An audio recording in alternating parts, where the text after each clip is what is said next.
வணக்கம். இது உங்கள் சிவி ஜோன். எல்லாரும் எப்படி இருக்கீங்க? இன்றைக்கி பார்த்தீங்கன்னா பயங்கரமான சம்பவம் நடந்துச்சு லைவில்.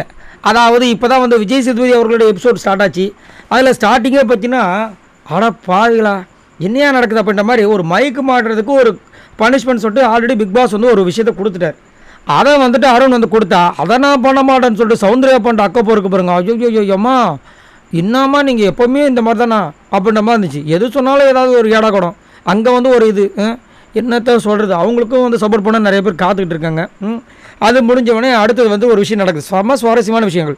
ஏன்னா முத்துக்கும் ஜாக்லினுக்கும் நிறைய பேர் வந்துட்டு ஒரு சில பேர் இவங்களுடைய காம்போ ரொம்ப பிடிச்சிருக்குன்னுவாங்க.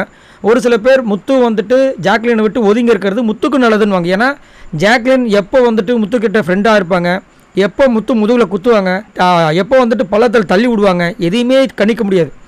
என்னென்னா இந்த வாரம் முழுக்க பார்த்தீங்கன்னா முத்துவை பற்றி முத்து நல்லா தான் பண்ணுறான்னாங்க. போன வாரம் பார்த்தீங்கன்னா வேறு மாதிரி வந்துட்டு சண்டை போட்டுட்டு நீங்கள் அதெல்லாம் பேசக்கூடாது. ஒரு நாள் நைட்டு கூட செம்ம சண்டை நடந்துகிட்ருக்கோம். ஸோ அந்த மாதிரி கேரக்டர் இங்கே வந்துட்டு முத்து எல்லாருக்கும் ஆயில் அந்த இது தலையில் வந்து தேய்ச்சி ஒரு மசாஜ் மாதிரி பண்ணிட்டு இருக்காரு. பக்கத்தில் நம்பால் செல்லம் தங்கம் நம்ம ரஞ்சித் சார் இருக்கார். எனக்கு தெரிஞ்சு ரஞ்சித் சார் இந்த பிக் பாஸ் வீட்டுக்குள்ள அதிகப்படியாக பண்ணுற வேலை டாஸ்க் எல்லாமே இந்த தலையில் எண்ணெய் தேய்ச்சி எல்லாருக்கும் குளிப்பாட்டு விடுறது கிடையாது, தலையில் எண்ணெய் தேய்ச்சி விடுறது. வேறு என்ன பெருசாக பண்ணான்னு தெரியல. இவருக்கும் ஓட்டு வருது, உள்ளே ஜாலியாக இருக்கார். நல்லா வந்துட்டு இது வரைக்கும் சாப்பிட்ட மிச்சர்லாம் பார்த்தீங்கன்னா கிட்டத்தட்ட 2-3 கோணி சாப்பிட்டு போல இருக்குது. அந்த மாதிரி இருக்குது. அப்போ வந்து ஜாக்லின் கேட்குறாங்க முத்துக்குமரன்கிட்ட, முத்துக்குமரா உனக்கு இந்த பிக் பாஸ் வீட்டில் என்ன தானே ரொம்ப பிடிக்கும், பெண்களே என்ன தானே ரொம்ப பிடிக்கும் அப்படின்னு அவர் பார்க்குறாரு. சொல்லு உனக்கு பிடிக்கும், நீ சொல்ல மாட்டேன், ஆனால் உன் மனசுக்குள்ள அதான் இருக்குன்னு சொல்லிட்டு அவங்க பேசிட்டே இருக்காங்க. அவர் ஒரு மாதிரி பார்த்தாரு.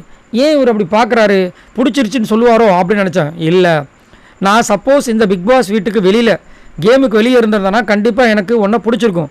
ஆனால் இந்த பிக் பாஸ் வீட்டுக்குள்ளே உன்னை எனக்கு பிடிச்சிருக்கான்னு கேட்டேன்னா உன்னை வந்து பிடிக்கல, ஆனால் நீ ஒரு நல்ல கேமர் அப்படின்ற மாதிரி சொல்லிட்டார்.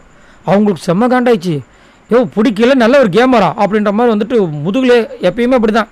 அவங்க நல்லா ஜாலியாக இருந்தாங்கன்னா வந்து முதுகில் தட்டுவாங்க, ஜாலியாக இல்லை ஜோலியாக இருந்தாங்கன்னா முதுகில் குத்துவாங்க. ஸோ அது வந்து ஜாக்லினோட வழக்கம், அது வந்து ஒன்றும் சொல்ல முடியாது. ஆனால் இங்கே தரமான ஒரு விஷயமா இருந்துச்சு, செம்மையாக இருந்துச்சு. ஏன்னா இந்த மாதிரி தான் இருக்கணும், கொஞ்சம் உஷாராகவே இருக்கணும். இல்லைனா இவங்க மத்தியிலலாம் நம்மளால் வாழ முடியாதுன்றத இப்போ தான் கொஞ்சம் கொஞ்சமாக முத்துக்குமரன் கற்றுக்கிறாரு.